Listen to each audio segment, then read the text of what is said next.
What is going on, everybody? I don't know why I ran my own intro on that one. I don't think I usually do for this podcast. You literally never have. I never I was like, do. okay, I guess he needs the extra promotion, guys. I need the extra promotion. YouTube channel's falling off. You're desperate. Incorporated into the brand at this point. You know what? Fuck all you motherfuckers. I know that I miss every time I miss your fucking intro. Let's get the OG intro because I accidentally played my own.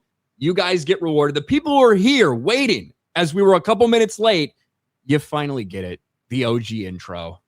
Robert Downey Jr. about to reprise another role in the MCU as Doom. So very appropriate. Robert Downey Jr., what do you think about Wall Street?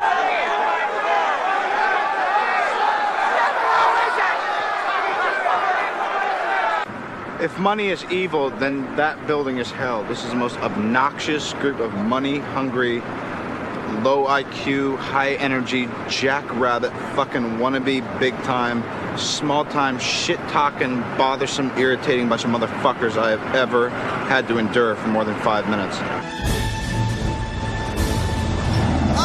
Buzz! We missed the truck! We're not aiming for the truck!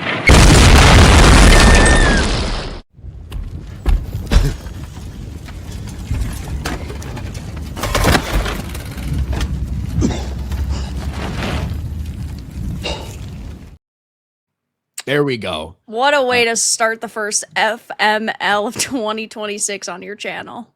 I was about to correct you. It is the first one on my channel in 2026. That is correct. But yes, because I missed it. I think I was like too drunk on the last one of 2025 and I forgot it. And everybody was bitching that I forgot at the end. And I understand. I promised you something. You didn't get it.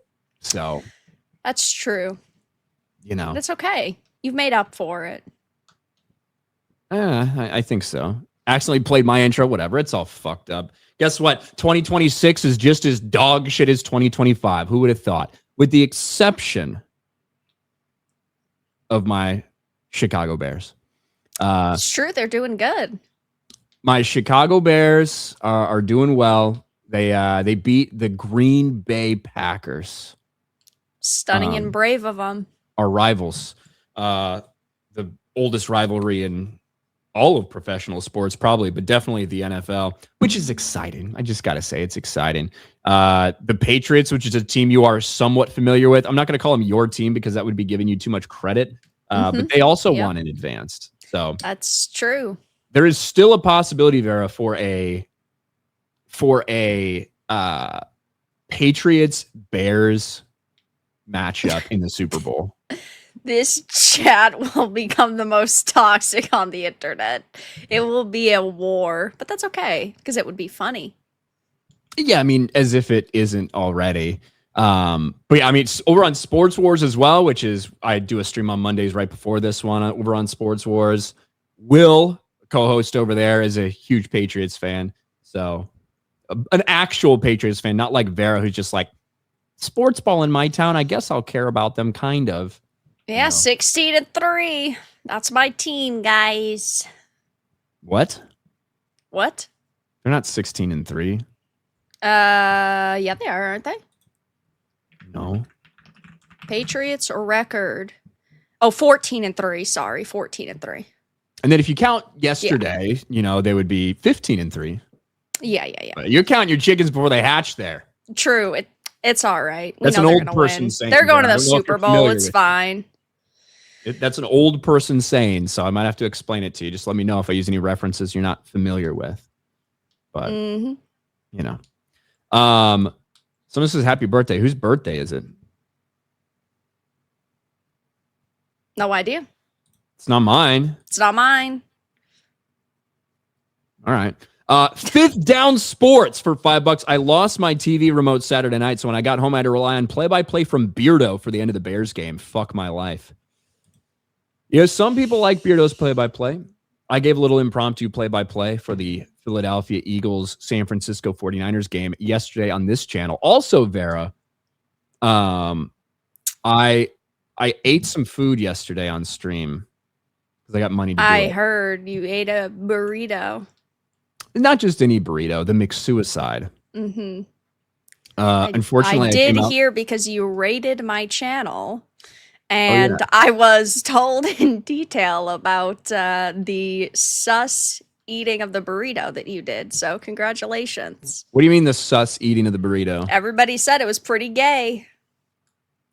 What? Well, what other way? Like, okay, a burrito is a long, cylindrical shaped object. That is true.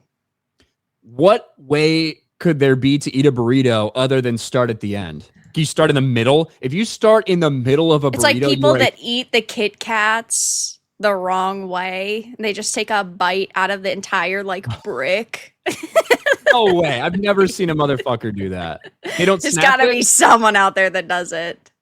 I don't. I eat it like a normal person. Like long ways or wide for the Kit Kat. That's terrible. All right. If you don't, unless you actually snap it and you eat the single stick at a time. If you I don't know, just take a big bite out of it, you are weird. Yeah, you got to do that. But yes, my McDonald's burrito. So a double cheeseburger cut in half, laid in the bottom, almost an entire large fry on top of that. About 6 chicken nuggets on top, some cheese sauce, a bunch of cheese sauce in there, bunch of ranch, bunch of ketchup. I had it was a huge tortilla, by the way. It was like a super tortilla, like a Chipotle level burrito or level tortilla. Fucking smash it all in. I had a good fold on that thing. It tasted so good. I don't know. I think for me, I tap out with all the different sauces. Like having one specific sauce, that's fine. But having all these different ones, that's gross. That's weird. Why? I don't know. I just don't like mixing sauces like that. Well, cheese isn't really a sauce, right? It's cheese. True. So it's but you said basically you just mix ketchup and ranch. That combination right there sounds gross. Well, have you I've mixed together ketchup and ranch or ketchup and mayonnaise and stuff like that before. You never done that? No, not a fan. Got to branch out a little bit, Vera. Like ketchup, good. Ranch, good. Mixing them together and then also cheese with it, no, I'm gonna pass. But that's okay. Live your best life and having all of your daily calories in one single burrito. I mean, I didn't eat much earlier in the day because I knew I was going to have that. And I had a bunch of because I ordered 2 double cheeseburgers, 2 10-piece nuggets, 2 large fries. And full disclosure, after the stream was over, I ate the rest. So probably more than my daily caloric intake. Probably, but that's okay. At least you had a fun time and we're probably super drunk. I wasn't very drunk. Sounds like a very drunk thing to do. Well, yes. Most of the time when I end up eating that, it is because I am inebriated. Okay, so and that's what makes this time you weren't, but the other 37 times you've done it, you were. I gotcha. The chat wanted to see it. The chat asked for it. The chat paid for it, Vera. Congratulations. Somebody sent me a $2 super chat and was like, how much would it take for you to eat your McSuicide burrito on stream? I was like, I don't know, $100. Immediate $100. Fair enough. That's an easy 100. Guess I'm doing that. I respect it. Someone said sponsorship, bro. If McDonald's sponsored me, they would drop me very quickly. But they would sign you and then fire you 5 minutes later. Yes, any sponsor that I ever get, it's I have to make it very clear, just so you know, this is what we do, this is what we say, this is what I say, this is what we talk about. All you have to do is show them the intro to this stream, and that's it. That's true. They don't even need to hear you talk. That's true. And yet the DoorDash order itself costs $30. So when you factor in YouTube, Scott, I really kind of get it for $30. Yeah. I am the cheapest whore. That's tough. It is what it is. Jesus for $2 says, fuck my life. Not fuck my life. That's a fuck my life. Well, you're a Cowboys fan, so. Vlad the man. Hello. Do you like cereal with no milk? You separate milk from cereal? Right, weirdo. You do that. That is weird. It is weird. Yeah. I mean, we had an entire discussion about this. We did. That I believe got clipped into the Best of Ryan Kinel 2025, which, whatever. But that's over on the Geeks and Gamers Clips channel, I believe, if you guys want to watch that for any reason. 2.5 hours of me just bitching about shit. But look, I am self-aware enough to admit when something that I like or something that I do is weird. Okay? I know that not putting milk in my cereal is strange. I know that having a dry bowl of cornflakes and a glass of milk and like eating them and take a drink. I know that's fucking strange. I know it's weird. I know it's abnormal. So the only thing I'll give you is that there's plenty of people who will take like ramen and they won't cook it and they'll just smash up the seasoning and the noodle together and then eat it raw, uncooked. There are people that do that, like eat it like a bag of chips. So I guess it's not so weird. I think the ramen one is a little bit more strange, but that's okay. Yeah, I do think that's the case. I like my cereal super crunchy. I don't like it when it gets soggy. And even, I know you can eat it fast. I'm just saying there's a difference. So it is what it is. VY Trash says, can you give a shout out to my friend, Nicholas Kerr? He's a huge fan of the show. Hey, shout out Nicholas Kerr. Glad you're watching. Y'all think you can get me with that fucking basic bullshit? You got a little more.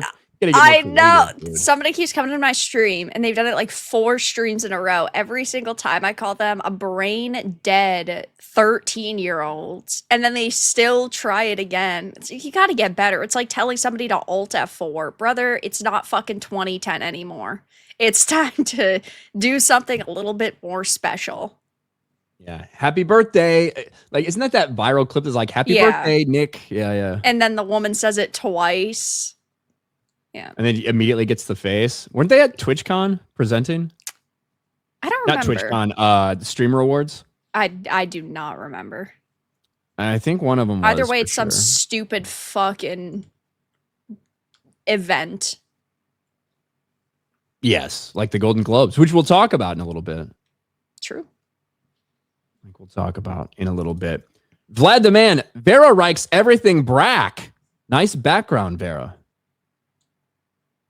My background's cool. You like everything black. I do. What can I say? Stunning and brave like that. There you go. Pee Pee Poo Poo Man for $1. Thank you, Pee Pee Poo Poo Man. Winston for man. Always a pleasure listening to FML. Ryan, does the bat on your wall light up? Vera, I love the Batman streams. Go Bears! Peace. It does. Batman's cool. I do. Yeah, I can see that it's got a wire, but I've never seen your light actually be on, so I'm assuming it's not actually plugged in. It is plugged in. I think the battery may be dead on it, but let me see if I can turn it on. Hold on. Go ahead, cool. Vera. Talk to the audience. Hi, chat. How are you doing? What's everyone been up to? Ryan is gay as fuck. I don't think he can hear us, but that's okay. I can certainly hear you. Good. Thank you for clarifying. Thank you. The battery, so because I don't have like a easy outlet, I didn't want to fucking run a cord. It's just attached to like a fucking battery pack. The battery is dead. So maybe on the next stream. You should get that fixed. So, but yeah, we'll get it done. We'll get it done. It's been on occasionally. I don't want to like leave it on forever because I don't want it to burn out. But I do like that light. It makes me look pretty angelic when that fucking light is coming out from behind my head there. So, the Geek Blend. What's up, Geek Blend? I just killed a bottle of my favorite bourbon, and it was a single barrel store pick. So I'm not finding that one again. Fuck my life. Happy Monday, Ryan and Vera. Happy Monday. Well, the nice thing about that is you had a nice bottle of whiskey. Had a nice bottle of bourbon. Now you got to find another. I'm basic. My fucking bullet bourbon, which is Getting a little low. Yeah. Getting low there, big guy. You know, sun's getting real low there. You're gonna have to.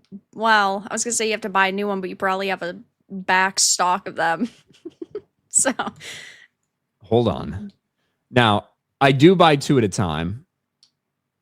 One for downstairs in my actual bar, and then one for right up here next to me. Uh-huh. So I do have another one downstairs, but unfortunately, it's also about this level. You know what I mean? You gotta buy them in bulk. You think go so? through them fast enough. I mean, if we've got a look, I would love to have a fucking liquor sponsor. That's what I would love to have. That would be great. I would use your product on air. You'd daily. get good value out of that. You would. I mean, I would die, but yeah. Johnny Hollywood. Happy to see you guys keeping FML going. Thanks. Yeah. Johnny Hollywood. Everyone thought we were going to stop it. You know that? I think that it was a bit of reverse psychology because they're like, oh, there's definitely no way they're gonna cancel it, and then right as we were about to, cut the cord, oh man, I guess we have to go another week because everybody wants us to. Yeah, I guess we did every fucking week. We're like, can't believe we're still doing this bullshit. Got to fucking sit here for 2 hours with Vera Dark. We did do that a lot. Yeah, that is true. But, it's 2026, new year. That's a thing of 2025, surely. Yeah, we're not quitters. Well, not yet. We'll see how it goes. Maybe. We'll probably end next week, to be honest with you. As soon as I have to pay up on my gaming stream thing, I'll be like, you know what? Oh, yeah, that's right. That's right, guys. Ryan's going to be playing video games, allegedly. You hear that? Sorry. I did. You still haven't. You were like, I'm gonna message you and let you know what day. Guys, that was a week ago now. You motherfucker! I sent you a message asking you about your power supply, and you're like, oh yeah, I'll send it to you. This motherfucker doesn't message me for 5 days, and the only thing he sends you is some stupid topic. But then I sent you a deadline article. Yeah, that's true, but. You're gonna have to play video games sooner or later. I'm not very talkative. What do you mean you're not very talkative? You sit on streams for fucking 8 hours yelling at the wall. You could yell about literally anything. So I don't want to talk to people after that. Yeah. You play something like R-Rated, so you shit talk people in the voice chat. You call them fucking pussies and little bitches every 5 seconds. That's all that it takes. Then you'll have something to yell at. I'm not a big voice chat guy in game, honestly.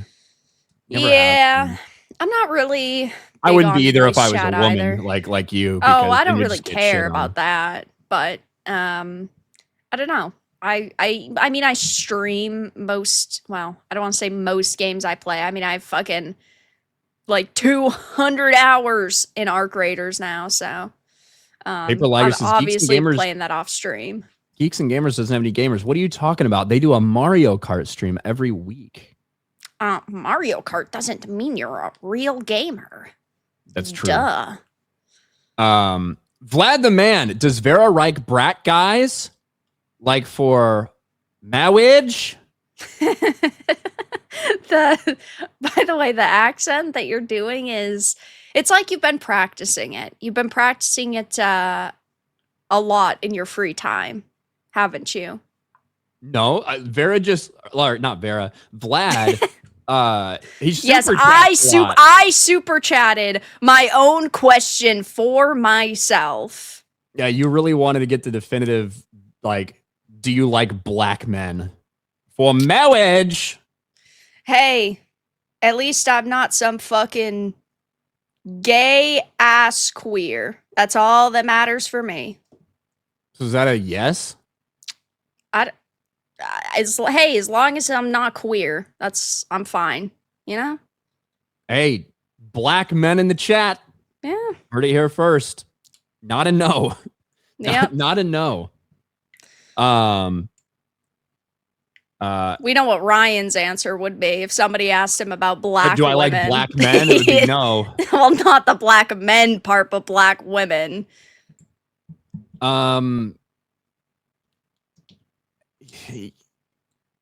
Randy Jackson from American Idol. What was his thing? That's going to be a no from me, dog. That'd be my answer to that. Good reference. Thank you.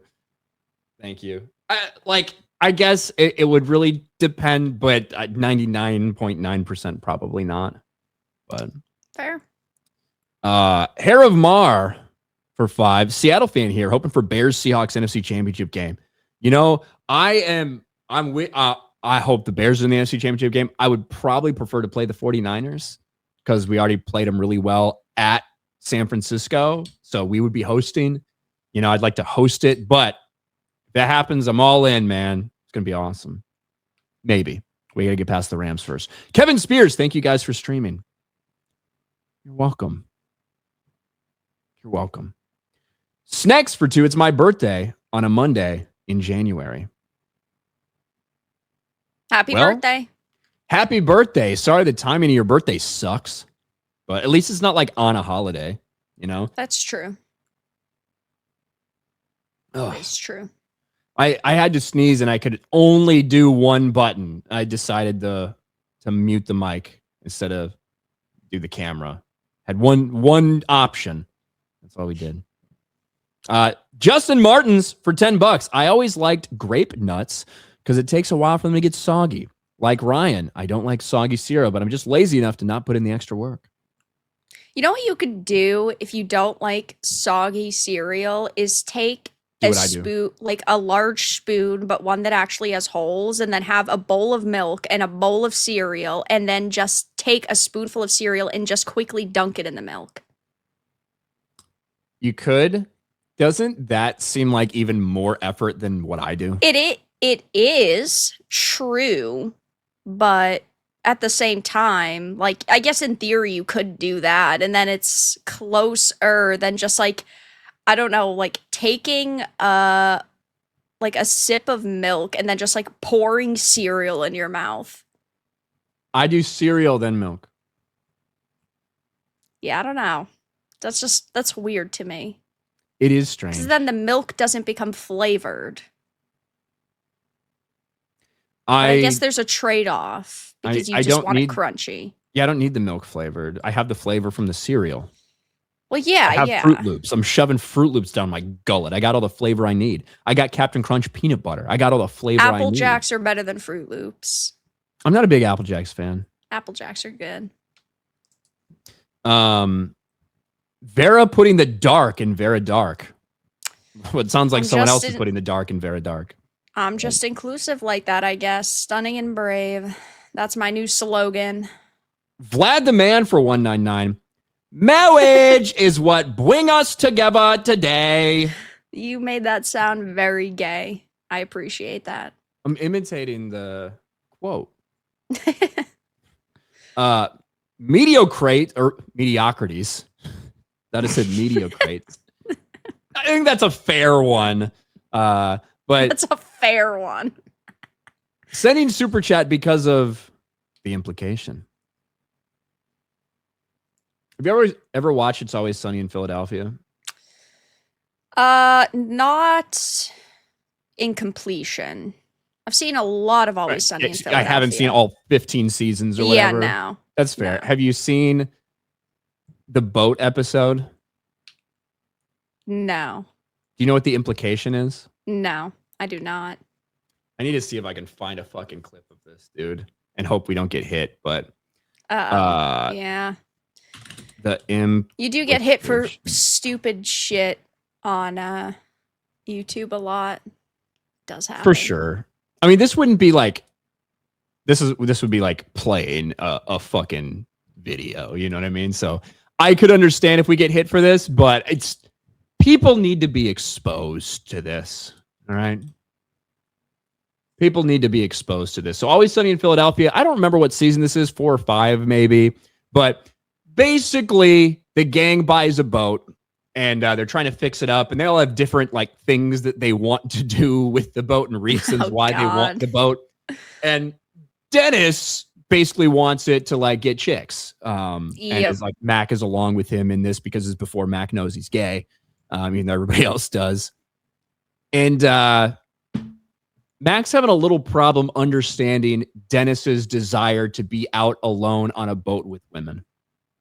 Really expensive. Oh, dude, yeah, you're telling me. I picked us up some new slacks and docksiders so we could have the right look, and fit in and everything. We're running pretty low on remaining dick towel money, though. Plus, we gotta fill that thing up with gas. I know, man. We gotta pop by the department store, pick up the mattress. I want to get a nice one too. You know what I'm saying? The what? The mattress? What do we need a mattress for? Pause it a little. Pause it a little bit so we don't get hit. I'm actually gonna pull this up to be like detect the copyright content. So. What do you mean? What do we need a mattress for? Why in the hell do you think we just spent all that money on a boat? The whole purpose of buying the boat in the first place was to get the ladies nice and tipsy topside so we can take them to a nice, comfortable place below deck and, they can't refuse because of the implication. Okay. So this is the implication that we're talking about here. Again, got to pause it here and there. Can't just play Always Sunny. We're not Twitch streamers after all. We can't just play these things. You had me go in there for the first part. The second half kind of threw me. Well, dude, think about it. She's out in the middle of nowhere with some dude she barely knows. She looks around her. What does she see? Nothing but open ocean. There's nowhere for me to run. What am I going to do? Say no? Okay. That seems really dark. No, it's not dark. You're misunderstanding me, bro. I think I am. Yeah, you Yeah, are. this is one of my favorite Dennis Reynolds moments of the entire show, of which there are a lot, by the way. There are, yeah. Because if the girl said no, then the answer obviously is no. No. But the thing is she's not gonna say no. She would never say no because of the implication. Now, you've said that word implication a couple of times. What implication? The implication. We're almost there. So I am sorry I have to pause. Okay? I'm sorry I have to pause. The implication that things might go wrong for her if she refuses to sleep with me. Now, not that things are going to go wrong for her, but she's thinking that they will. But it sounds like she doesn't want to have Why sex aren't you with understanding this? I don't. She doesn't know whether she wants to have sex with me. It's that She that's doesn't not know? the issue. Are you gonna could hurt be women? I'm not going to hurt these Oh, women. okay. Why would I ever hurt these women? I don't I know. feel like you're not getting this at all. I'm not getting it. God damn. Well, don't you look at me like that. You certainly wouldn't be in any danger. So they are in danger. No one's in any danger. How can I make that any more clear to you? Okay, it's an implication of danger. You know what? Just drop it. Let's drop it. Yeah. That's so- a very good clip. Bro, it's perfect. I do love Always Sunny. There are some seasons and episodes that are better than others and shit or whatever, but overall, I fucking love Always Sunny in Philadelphia. I would say it's more of a dude show. Most women don't like it. Some people do, obviously, but yeah, I fucking love it. The Dennis System. Have you seen that episode? Yeah. Fucking glorious. I love how just extra and extra and extra they get with Dennis's character throughout the course of seasons. When it starts, he's just kind of okay, he's trying to hook up with chicks or whatever. He becomes a fucking serial killer. Yeah. Descends into madness very quickly. I need my tools. Just he's pulling out his murder kit. Yeah. Oh, this is a great one. The storm episode when they're trying to get the storm shelter ready to go and they're out shopping in the craze because there's a big hurricane or whatever. Yeah. And he's hitting on these women, trying to, hey, you want to come back to the bar? We've got a bar, storm shelter, all this stuff. Can we bring our boyfriends? I don't remember what season that I stopped watching it consistently, but even for the seasons I didn't see, there are always going to be clips and there's always going to be specific episodes that you watch that are really good, but it was a show that was special that definitely wouldn't fucking happen nowadays. Look, there's some of those episodes that you can't watch anymore, the blackface ones. Yeah. And I don't know if it happened when Disney bought Fox and Hulu and everything that came with it, but you cannot, you can't, there. It's 6 episodes that have blackface in them that are not in the streaming catalog. I'd assume that it was with the acquisition, but I mean, I have no idea. Yeah, and most of them involve most of them are them recreating or doing Lethal Weapon sequels, which is why there's blackface. So it's fucking great, man. It's great. You know what's not great? What? The Golden Globes. The Golden Globes are not great. And I lost. Get the fuck out of here, you piece of shit. I don't want you. I don't want you. I have so many damn tabs open, Vera, but I finally found the one I needed. I always have a shit ton of tabs as well. I finally found the one that I needed. Congratulations, Ryan. Thank Proud you. of you. Yeah, it should be. No way Ryan saw the Golden Globes. Of course not. Why would I watch the fucking Golden Globes? Why would anyone watch the Golden Globes? Because they're retarded. Exactly. They're retarded. So no one's watching the Golden Globes anymore. And that's part of the problem. And it's one of the reasons we're talking about this shit. So you remember January 5th, 2020, Vera. That's how long it was ago when Ricky Gervais stood up there and he told everybody, all these people in Hollywood, all these woke freaks, that they're pretty fucking retarded. That no one cares about them, that no one cares about their causes, no one cares about your politics, no one cares about your social justice. Just fucking get up here, grab your awards, sit the fuck down, and stop virtue signaling. An amazing moment for the history books. It was. I mean, that went so mega viral at the time, and you It still did. see clips of it all the time. The reaction of these actors' faces. People are For still somebody- fucking mauling over it today. They are. And shocker, even though that resonated with about 99% of normal people who think the same things when these award shows are going on, the message didn't exactly get across to Hollywood, which is why, one, nobody even knew the Golden Globes were last night.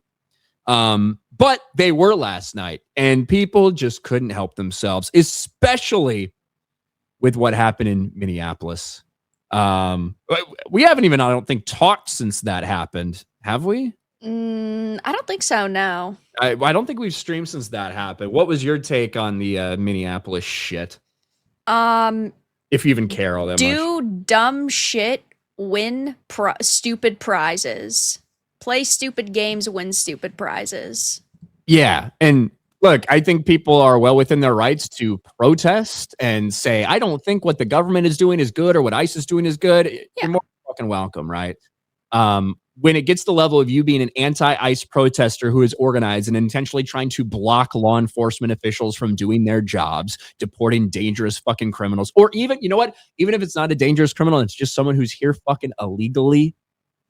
They're a fucking criminal and they shouldn't be here. Regardless of who they have in the back of that van, regardless of who they're transporting, whether it be a serial fucking rapist or just some person who's here illegally taking advantage of fucking taxpayer money and their kids will take advantage of taxpayer money, whatever it might be. When you start intentionally blocking their path illegally, when officers approach you and give you lawful orders, ask you to get out, ask you to do all these things, and you fucking floor it out of there, and it doesn't even matter if she actually intended to hit him or not. She hit him and was accelerating a car directly towards him. Yep. The officer responded in kind. She died, and that's where we are. And it's the next George Floyd, apparently. And celebrities can't stop talking about it. Mark Ruffalo, Wanda Sykes among Hollywood celebrities wearing anti-ICE Be Good pin supporting Renee Good. Isn't it ironic that you are wearing a Be Good pin, where I would think that being good is actually respectfully listening to lawful orders and not doing illegal things? But One would think, but these people hate their country so fucking much. Maybe they should leave. If they don't like it here, feel free to go literally anywhere else. You are fucking rich and you can afford to move anywhere in the world. Have fun. Bye. could actually go anywhere. Yep. They did not listen to Ricky Gervais, apparently. But Wanda Sykes, here she was before. Wanda Sykes, the only thing she's known for is being an unfunny lesbian black woman at this point, I believe. But she was out here with Mark Malkin, who's also just known for being gay and annoying. Yeah. This dude was the PA guy for the Golden Globes, by the way. That's crazy. For our He's next like a presenter, serial the shit gayest Golden stirrer. Globes ever. Like, Yeah. God. But anyway, here's this interaction. The pin. Be good. Tell me about Be good. Yes. Of course, this is for the mother who was murdered. Last Doesn't name even remember her name. bro. The last name of the woman you're wearing a pin It's for is literally on your actually fucking on your shirt. chest right now. Yeah. And you Jesus can't Christ. remember the Oh, name. somebody totally didn't slap this on my outfit 5 minutes ago and told me to make a statement about it. Surely not. The mother who was murdered by ICE agent, and it's really sad. And you know, I know people are out marching and all today, and we need to speak up. We need to be out there and shut this rogue government down, because it's just awful what they're doing to people. This rogue government. What the fuck are you talking about? Doesn't like, I don't know about you, but isn't that like kind of a call for insurrection? Yeah. It's weird, 100%. isn't it? That, you know, we need to get out there. We need to shut down this rogue government. That sounds like a call for insurrection to me. Yeah, they're trying to scare you. They're trying to make you feel like if you don't do something now and push these people out, you're gonna be next. It's terrible. Strange how that works. Well, she wasn't done. Here's some other just random cringe shit. Because she was a presenter for the Golden Globes. Didn't win anything, obviously. She was a presenter, though. And this is the first thing out of her mouth, basically, when she got up there. So, and shout out to the Golden Globes for having me, because you know there's some people pissed off that a queer black woman is up here doing the job of two mediocre white guys. Hey, I mean, at least 3 people in the crowd cheered for her. Yeah, some of the white men, they felt some white guilt. They needed a cheer. Vera, how do you think it would go over? It reminds me of the Elizabeth Banks clip with the fucking 4 women and the 1 man that was nominated. And then she makes this absolute cringe speech that the man still wins. Oh, well, we're going to have a moment kind of like that a little bit later, which is funny. But yeah, imagine, Vera, for a moment. You know, use your imagination. Say I was presenting at the Golden Globes in front of this audience. And I said, you know, You're shout all out to the gay Golden Globes for having me. You know, I am I bet there's a lot of people mad out there that a straight white man is doing the job that's really meant for 2 mediocre, queer, black, ugly lesbians. Oof. What do you think the reaction would be? I mean, I could say that on my channel. My people love it. Yeah, I was gonna say I'll be seal clapping for you. Well, we got normal people in the chat here, okay? Regular people. Yeah. But the ideologically captured, mentally ill, they thems over at I guess the Golden Globes or in Hollywood, they would be fuming. Like, they are not real people. They don't live in the real world. They don't even understand what America is, which I'll talk a little more about when fucking we get to Mark Ruffalo's dumbass. But this part here is when Ricky Gervais comes back in, because she was presenting the award for best comedy special or best stand-up comedian or whatever the fuck it was. And Ricky Gervais was nominated. Ricky Gervais, I love you for not being here. No, I love you, Ricky, but because if you win, I get to accept the award on your behalf, and you're going to thank God and the trans community. The goal. That got all God. of them. That got all of them to cheer, huh? Cringe. Oh my God.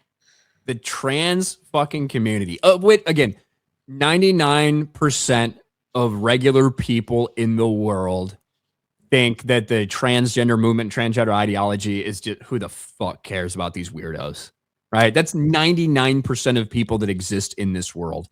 Yet in Hollywood, in the echo chamber at the Golden Globes, they're all fucking clapping about that. Let's fucking go, bros. Yeah, they are. But they still believe.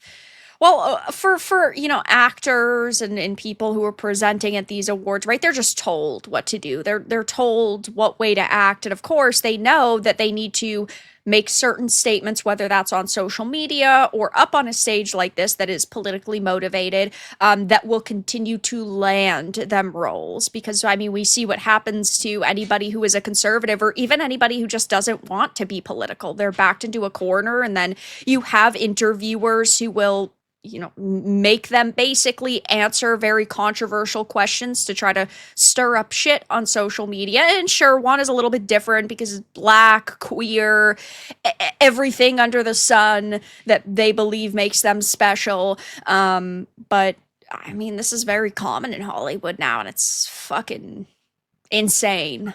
I think that there are some people that are like that who aren't, they don't actually care one way or the other. They're just saying the right thing to stay in the circle. Yeah. I also think there's people who truly believe the shit they're peddling. Yeah. I think Wanda Sykes is one of them. I certainly think Mark Ruffalo is one of them as well. Yes, I agree. And then guess who wins? Golden Globe goes to Tayana, can I borrow your speech? Ricky Gervais, because he would like to thank God and the trans community. She realizes how fucking stupid she looks at that point. Whew. Yeah. The realization. We had kind of one of those moments, right, where she says that thing's going to be a joke, then she has to do it. And, Ricky Gervais, I fucking won again. And he reminds people pretty often about this Golden Globe speech. I think he's very proud of that Golden Globe speech. He should be. He'll never get invited back. It would be great if they invited him back because it would be perfect.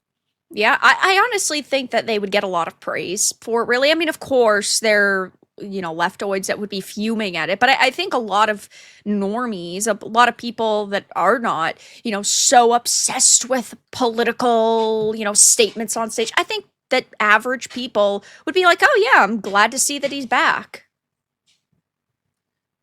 And then, you do, of course, have what I think is even more cringe than any of the Wanda Sykes How shit. many people were actually at this event? Because it doesn't seem like many. I mean, it's not like it's something that's open to the public or anything. You know what I mean? Yeah, It's just like the people who are fucking nominated. I feel like it looks smaller and smaller every year. Yeah, it's not very big. It's not like you can buy tickets to go and see this. No.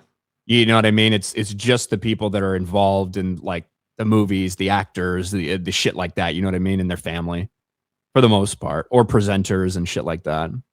So I couldn't give you a head count on how many people are there. I know one person was there. This dumb fucking piece of shit. Yeah. Pin. For Renee Nicole Good, who was murdered. We have a vice president who's lying about what's happening. We have we're in the middle of a war with Venezuela that we illegally invaded. He's telling the world that international law doesn't matter to him. The only thing that matters to him is his own morality. But the guy is a convicted felon or convicted rapist. He's a pedophile. He's the worst human being in the world. If we're relying on this guy's morality for the most powerful country in the world, then we're all in a lot of trouble. They will say anything because they think they can get away with it. Holy shit. I mean, I know this isn't the first time he's made statements like this. He's very vocal with his hatred for the current administration, but every single time it just gets worse and worse. Yeah, I mean, and you're also just like spewing some straight up lies there as well. Yeah. Against somebody who, like, I do think it's different, like suing Mark Ruffalo for saying this on the red carpet versus suing, say, a news organization for putting something out specifically and reporting something that's just straight up false or slanderous or whatever. But that's some very definitive, not like I think he's this. Right. He is this. Yeah. And when I say Mark Ruffalo he truly believes what he's peddling, he's a true believer when it comes to this stuff. Like, listen to how shaky his voice is going to get near the end of this. So this is for her. This is for the people in the United States who are terrorized and scared today. I know I'm one of them. I love this country. And what I'm seeing here happening is not America. It's just not. Mark, why do you feel that this platform is still useful to spread a message like this? Listen, I want to pretend like this is, I want to be here to celebrate, and I am here to celebrate, and I'm proud to have a Golden Globe nomination. But also, this is not normal anymore. And so I don't know how I could be quiet. And I'm feeling a little sick, so it's hard to BS right now. So Mark. I wonder if Mark has COVID. He got the flu along with the Duffer Brothers. Yeah, but when he says this, like, I love this country and what's happening is not America. None of these fucking people live in America. None of them have any idea what America is actually like. Right. Your little Hollywood bubble that you live in is not America. No. And it's why continuously with these fucking award shows, people bitch you out for bringing this stuff up because they don't want to hear about it.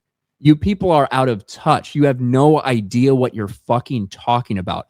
But you think that people desperately need to hear your opinions on these things. You think you can change the world by wearing a little fucking pin and speaking out your ass about something you know nothing about. And it's ironic, isn't it, that Mark Ruffalo, Pedro Pascal, Simu Liu, all people in big Marvel upcoming projects, they're very vocal about this stuff. Yeah, and they never face any consequences for it. But when it's time for conservatives to have a platform and be able to say what they want, even if it's on their own social media platforms, they're treated very differently. They are. They are indeed. And I agree with you. There are people that are like, you know, right before this, they're told what to say and wear this. And, you know, like people kind of get marching orders. Or even if they're not marching orders, people know what they have to do to keep the toe in line, Yeah, you know? yeah. I don't think that happens every time, but I think that it definitely does occasionally. I think for sure it does. And I think more it's probably like PR management people that are like giving advice to like their people of the things you got to say, the things you got to do if you want to get roles. I also think that a large number of them just truly have bought into this stuff, have gaslit themselves, and they live in a bubble. They know nothing else. Yeah. It's why when especially for child actors, Emma Watson, who like came out and was speaking about J.K. Rowling a little bit in a couple interviews she did and things like that. These are not real people. She's not a fully developed human being. No. From the age she's of lived her entire life basically in a spotlight and under scrutiny. not just that, not just in a spotlight and under scrutiny. We're talking about them not doing things that normal human beings do. They don't get their first jobs in the real world that they could, you know, get fired from. They, you know, aren't going to school and meeting people and like becoming normally developed human beings. Yeah, so stuff as simple as that. The idea of from the age of 9 or 10, you're working on Harry Potter. Right. And you're becoming a millionaire. For over a decade. You instantly become a millionaire. You instantly become recognizable everywhere you go. But also, your normal childhood shit, like going to fucking school, it's not happening. You're getting schooled on set between takes, right? Like they build a school for you to like so you can film and go to school. Like you are not having a normal fucking childhood in any semblance. So these people that just grow up in this place, that grow, I think that's why you see so many of these fucking young Hollywood child stars go fucking crazy and nuts because they don't have the structural support necessary to grow up to become an adult. Right. They're not real human beings. Yeah, I agree. Mark Ruffalo is not a real human being either. He's just a fucking retard. Yeah. He's just a retard. We did get a big $50 super chat from Neanderthal.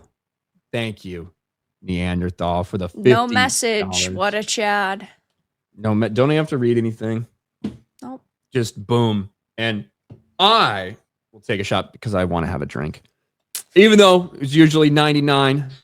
Fair enough. Fair enough. I will have one. Pass. Exactly. You are not required to. I will have one.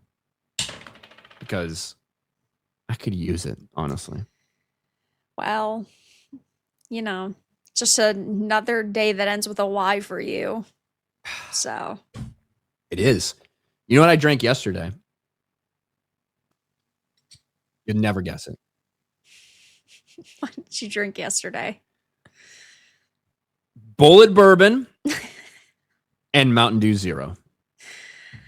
I love Mountain Dew. Mountain Dew's good. The Zero Baja Blast is so good. Is it? I It don't like is. Baja Blast, so I'm not going to have it. What? Why not? Don't like the tropical flavor? I've never been a big Baja Blast guy. Code Red is fucking bomb. All right, I love Code Red. But I don't like Code Baja Red's Blast. good. Voltage is better though. I would fucking kill somebody if I saw Code Red Zero. I would probably drink more regular Mountain Dew Zero than Code Red Zero, but I would love to have some Code Red Zero. I've been craving it for forever. What do you think of the alcoholic Mountain Dews? What do you mean?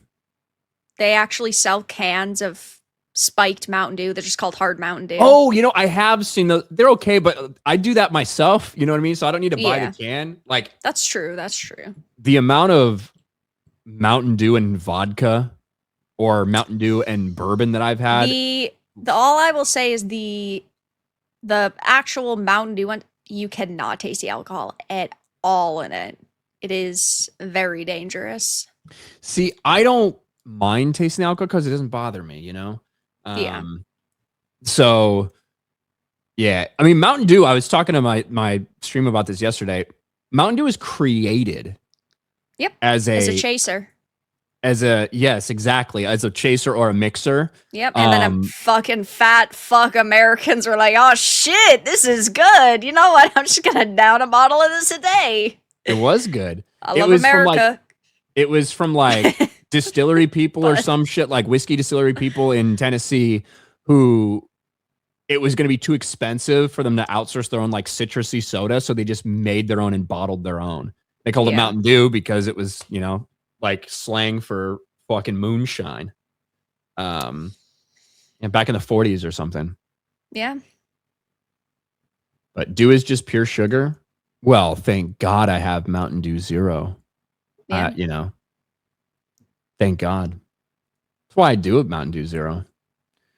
And then Neanderthal for another $50. Here is a message for the basic chick. See, that's better. You know, even at just a little emoji, that'd be fine. But I appreciate the message. That does make it $100 total, by the way. That does. I'll take a shot for that. That's right. I will. I'll take another one. Oh, yeah, because you definitely weren't going to, but you really were peer pressured into it. I'm just being nice. Mm-hmm. I'm a nice person, Vera. For sure. You're like the nicest guy on the internet, definitely.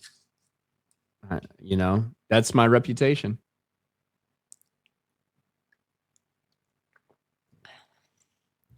Vera back to her shot glass ways. Yep, I am back to him. Gonna dirty that glass. You could just clean it. It's not that tough. It's tougher Well, than to you be think. fair, you had also said last stream that going forward, people can choose to have you drink out of the glass. And then, in theory, every single stream, someone could force you to dirty the glass. I have it available. I do have it here. So, in your future, you guys, let me know in the super chat if you want me to fucking drink it straight like a man, or if you want me to pour a little bit in here. You know? Fair enough. Yeah. I mean, I said it last week too for donors, which yeah, I mean 50, I'll take shots at 50. But you can choose for the bottle or the glass. That's fair. If you're going to do it, I can be a fair sport and do it too. Look at that. Peer pressure. That's where it's at. Yeah, I actually think people got hyped when they saw you drinking out of the bottle. Like they were pretty excited about that. Straight like a man. Like a man. Exactly. Out of the I don't bottle know like a why man. that's so exciting, but you know what? It is what it is. That's how a man does it. Got to give the people what they want. And like dirty a glass, like that is a big deal. Like having to wash a glass. Every stream now, I genuinely hope people force you to dirty the glass. You have to fucking wash it, and then every stream you're gonna complain about it. Look, I am consistently stunned with the amount of like dirty dishes I have, with the amount of trash that I have, with the amount of fucking laundry I have, with just fucking me. You know what I mean? I am always shocked at like how did I make all of this? Like how is my sink look like this? It's just me. What the fuck is going on? Yeah, I don't know. I mean, if you dirty a dish, you should just wash the dish and then it won't be dirty anymore, and then you won't have to like have them pile up. Same with laundry. The second there's a load of laundry, I don't know, do the laundry. Yes, but that happens every couple days. It's fucking annoying, Vera. Yeah, it's but this is annoying that life. I just fucking did this shit. Just like you have to wake up every fucking day, do work, eat, and then go back to sleep. That's just life. It's a know circle it's life, of life. but it happens way too often. I shouldn't have to run my dishwasher as often as I do, you know? It's fucking bullshit. The struggles. Wow, I really feel for you. Ryan doesn't reuse plates and utensils. What the fuck you mean? Reuse them. If it's fucking dirty, I'm not gonna reuse it. I'm confused. If I used a fork, to eat my chicken and rice earlier that day, I'm not just gonna set that fucking fork aside and wait till whatever I eat at night. Did they think you meant you use like paper plates? But then why would you be complaining about having to clean them? No, I do dishes like a normal person. Fair enough. Like a normal person. Mark of reality for $50 fucking dollars. Easy peasy. Ryan is actually a nice person in person. I've met him a few times at meetups. You're not supposed to spread that around, Mark of reality. I know you need to keep your image as being like a piece of shit, racist, bigot, fucking internet dweller. I have a reputation. You do. That is true. Don't we all, though? I have Apparently, a reputation. I've got a lot of preserve. internalized misogyny. I fucking actually hate women, even though I am one. Don't know how that fucking works. Well, this made me self-hating black people, you know? If I was black, I'd be self-hating. Fair enough. Wouldn't you? Well, apparently not, based on your other comments. No. Thank you guys for all the big super chats. We're like just drinking now. So yep. Let's fucking go. What are you guys drinking? I'm drinking Screwball. I like Bullet peanut bourbon. butter whiskey. Screwball is pretty good. Yeah, it is. Screwball is pretty good.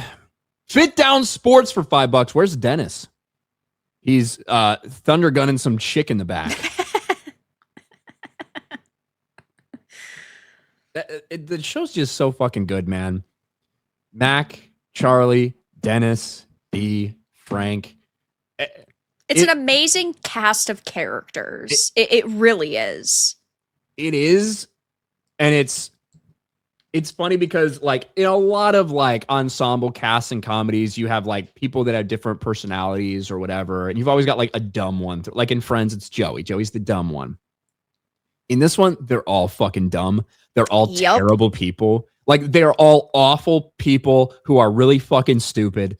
There are levels to the stupidity in the group, but holy fuck, it's good, man. Yeah. And there's so many like continuous inside jokes that carry on like seasons to seasons to seasons to seasons. That's great. Jesus Davila, smash the like button. That's right, Jesus. Snacks for $2. They're all there to fondle each other's globes. Oh, at the Golden Globes? Is that what they do? Absolutely. Mark of reality. Emma Watson's never been hit in the face with a dodgeball, and it shows. It's true. Probably not too much dodgeball on the set of Harry Potter. Probably not. I heard that on the set of Harry Potter, Daniel Radcliffe was like 13 years old and just fucking ripping cigarettes between takes. Like, at 13. I haven't read that, but also I haven't bet read that there's so either. many young actors that, of course, as we know, especially with like Disney Channel actors, right? They're like, yeah, I was fucking addicted to like coke and meth at 15. Like, there's some insane stories about these child actors from like Nickelodeon and also Disney. So honestly, it wouldn't even be that far fetched. Yeah, like that's not something I read either. It's I know somebody who worked on him and was telling me this story at one point. Like a 13 or 14-year-old Daniel Radcliffe just fucking like between fucking takes. It's so fucking funny. Did Ryan dye his hair? The fuck? What about my hair looks dyed to you? I've never dyed my hair. Same it always does. I never will dye my hair. I'll never dye my beard. When it goes gray, it goes gray. I do have a couple gray hairs. Getting more every day. I'm not getting less gray hairs. Nobody gets less gray hairs. I guess everybody gets more every fucking day. We're all one day closer to death. That's right. But I am the lighting, obviously, because of how dark the room is, with the way the light hits, I do think my hair looks darker now than it looks in real life. I didn't dye my hair. I'm starting to get some grays in my beard. Get some grays on the side. A couple gray strands up here. It happens. You're not special for it. Did I say I was special? I was just giving people an update. What about that that made me feel special? There's some people that like a little bit of salt and pepper, Vera. Yeah. Some people like it. That's cool. S Green says my cousin dyes his hair. Well, he's gay and retarded. Hold on. Somebody says, what is it? Somebody said if your hair goes gray, you're drinking bad water. Drink better water.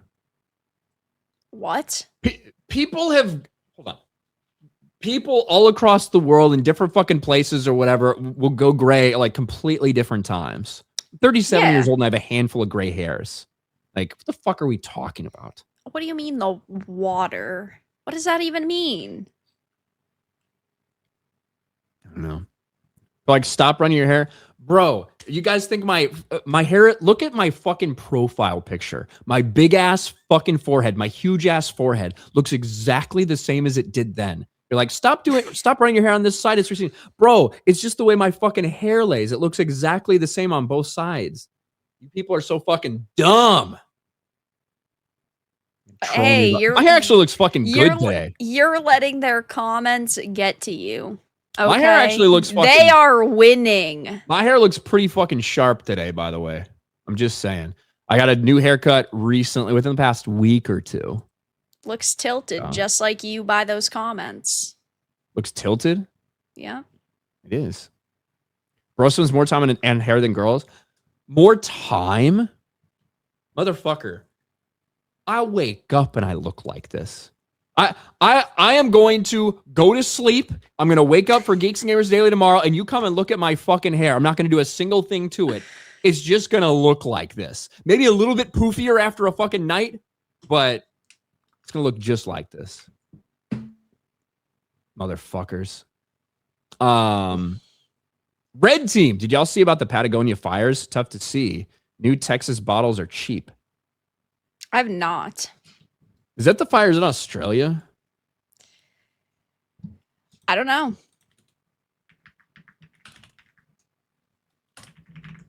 I've heard nothing about them. Southern Argentina. Argentina? Yes. I've seen about fires in Australia. I got to be honest. I don't care too much about Argentina.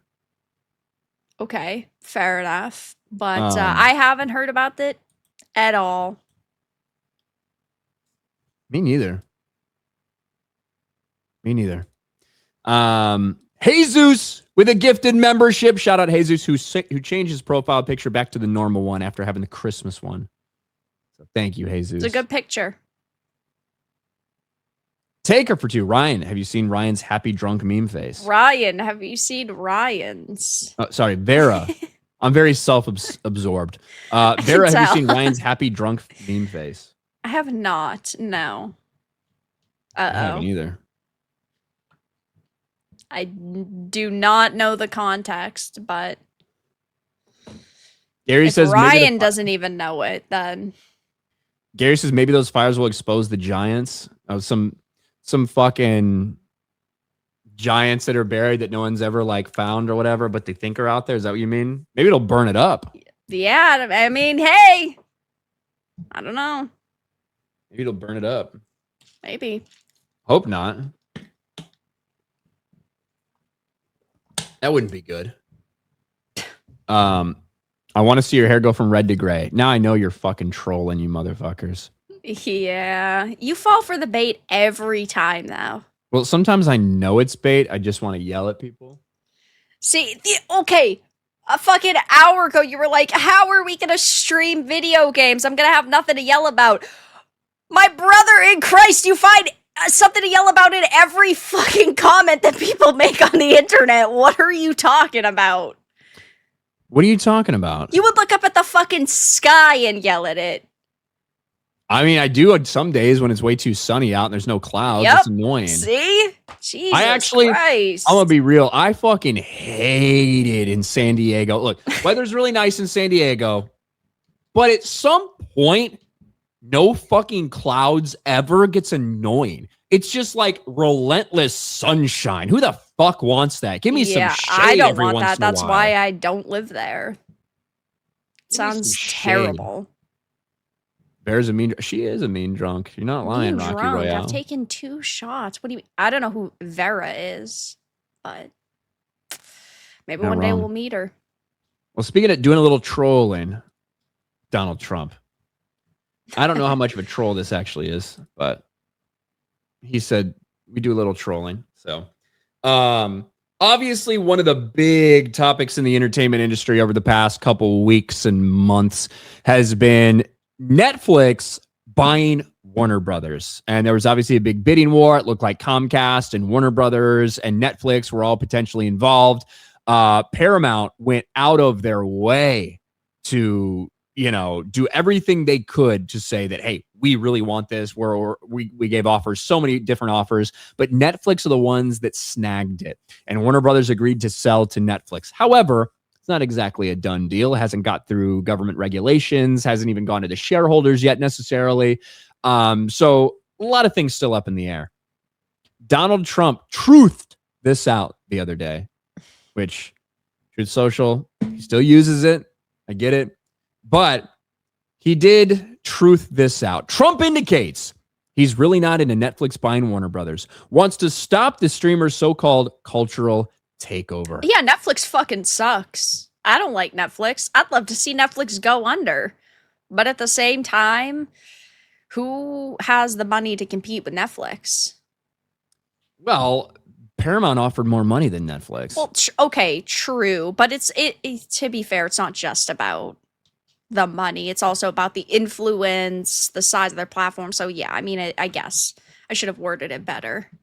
Yeah, and look, I think that even if every single show that Netflix put out was woke, race swap, whatever, even if that was the case, and they have a lot of that on the platform, there's no doubt about it. But even if that was the case, every single thing, I still think it should be about the legalities of the situation and not about who you like more or less, right? Yeah. I think it should be about the legalities. And is it actually the best offer for shareholders? Paramount doesn't think so. I don't necessarily think so. And what does it do to their streamer share, right? The biggest streamer buying the third biggest streamer. And what does that do to the market share? And then, of course, what they're going to mention as well, YouTube actually has the biggest share of audiences, and we wouldn't even be close to this with that. I get it. But obviously, it's been a question whether the government will step in if they think that Netflix is buying something that makes them too big, that gives them too big of a share in a streaming competition in which they already dominate. And obviously, Trump and his Department of Justice and his FTC and all of these things will play a big role. With everyone anticipating Donald Trump's whims seemingly every second of his second term, the former Apprentice host just brought his thumb down hard on the scale of the bids to buy Warner Brothers, and it may have made David Ellison's day. Earlier Sunday, as Hollywood put on the Spanx to fit in the frocks and tuxes in the 83rd Golden Globes, Trump retweeted a very unambitious One America News commentary decrying Netflix, currently Warner Brothers Discovery Board approved, $83 billion effort to buy Warner Brothers. Proclaiming stop the Netflix cultural takeover, the December 12th opinion piece from John M. Pierce insists the Department of Justice and the Federal Trade Commission should treat this merger as a top-tier antitrust priority, not only for its market implications, but what it means for free expression and America's cultural pluralism. The missive post from the MAGA lawyer who represented Jan 6 insurrectionists in the past. I don't know what that has to do with. Of course, this Deadline article. has to just throw that on in there, like, by the way, guys, in case you don't know this additional fun fact. Like, shut the fuck up. Yes. Netflix should compete, not conquer. And the United States has a responsibility to ensure no corporation can dominate the national imagination through raw market power and ideological activism. Now, as much as I might not want a company that is pushing more progressive values or whatever to take something over, I do think the focus should not be on whether or not you like the people running Netflix, whether or not you like the content, and about is it actually legal? You know, I think that should be the fucking focus. And obviously everyone is focused on Trump tweeting this out because he's friends with David Ellison and like all of this stuff reportedly. That's why these people are so focused. But the funny part is Hollywood doesn't want Netflix to own it because they know it's bad for business. They know it's bad for theaters. They know it'll hasten the end of the fucking box office as we know it. Yeah, absolutely. I mean, it does boil down to a question of monopoly. Will this make Netflix, a monopoly? And just because Netflix is very oftentimes pushing the same propaganda, like we saw them make Cleopatra black, or we see them race swap in their high profile fantasy series like The Witcher, and they add in these certain narratives, even though Netflix is aligned with the rest of Hollywood in one way, it would spell sort of the end, or we would see doom and gloom for things like theaters, right? And that is extremely worrying to them. Yeah, and understandably, and they might be sitting here looking at Trump as much as they despise this man, hoping that his government does something to step in and stop this. That's the funniest part of all this shit, honestly. And this thing is not over. Paramount is not giving up. To put it in perspective, Netflix offer is $83 billion, right in that range. Paramount's is over $100 billion. Yeah. You might ask yourself, well, why wouldn't you take Paramount's offer? That's more money. It all comes down to some speculative shit. And in fact, Paramount is actually suing Warner Brothers right now because they are not giving up. They're suing Warner Brothers because they don't believe that they have had all of the information necessary about this offer, about the actual fucking market value of these things when everything goes down. Because Paramount is offering $30 a share. Netflix offered effectively $27.5-ish per share. The reason being, it's kind of complicated. Netflix is only going to buy portions of Warner Brothers, which is the studios, the streamer, the games division, shit like that. Because Warner Brothers and Discovery had already planned to split later in 2026, sometime late in 2026, where Warner Brothers would become a company with all the stuff that Netflix wants. And just the Discovery part of the company would be like the traditional television channels and shit like that. That still is a part of Warner Brothers Discovery at this point. The problem is, most people think that that company will be almost worthless. The Discovery portion will be almost worthless by the time it separates. Netflix is saying to shareholders, and this is what Warner Brothers is saying to their shareholders, hey, when it splits, that Discovery company, that's going to be worth at least $3 to $4 a share. And so it's actually going to be more money in your pocket when it's all said and done. Where Paramount is saying, no, it's probably not. And that's one of the reasons they're suing right now. Because they don't think that they're making everything clear.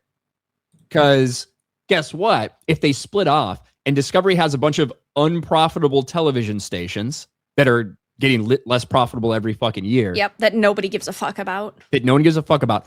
And Warner Brothers transfers effectively all of their debt, which is in the $40 billion range, to that part of the company. That could be a company that is worth less than $1 per share. Yeah, exactly. So like that's what this whole thing is about, why they're going directly to shareholders. Warner Brothers already responded, calls Paramount lawsuit meritless, says David Ellison-led company has yet to raise the price of its takeover bid. But a lot of it comes down to these pennies and dollars and stuff like that and projections on what this future company may be worth. It's still a fucking mess.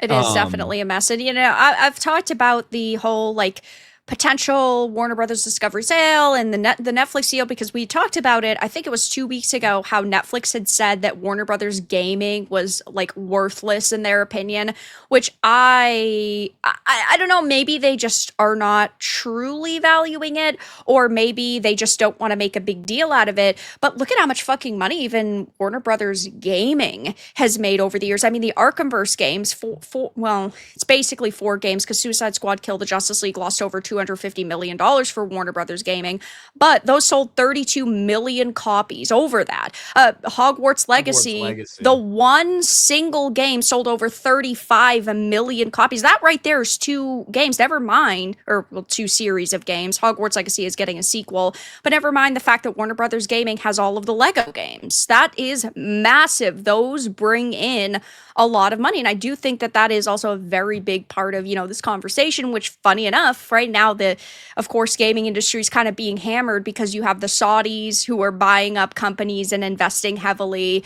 You have Tencent and NetEase, which are Chinese CCP entities, investing heavily. And this is what Tencent does, is they invest a little in a lot of companies to try to get around regulators and not, you know, have all of these different problems. But then you also have the activists freaking out over the fact that, oh, well, now Warner Brothers Gaming, who has for about 5 to 7 years or so now been extremely progressive and been hiring a lot of activists, now they're potentially going to go to Netflix, which doesn't really help them in the long run, because of course, you know, they hate Netflix because they're a massive company. It's very interesting to also see that element to it as well. But yeah, I mean, you know, I do think that it would be 100% like viewed as a cultural takeover, regardless of who got it. And look, I personally think that it would be less bad for the industry if Paramount takes it over than if Netflix does. Yeah. I don't think it's a positive either way, because I think regardless of whatever Paramount wants to do, if they do want to cater to a slightly more conservative audience, potentially, whatever,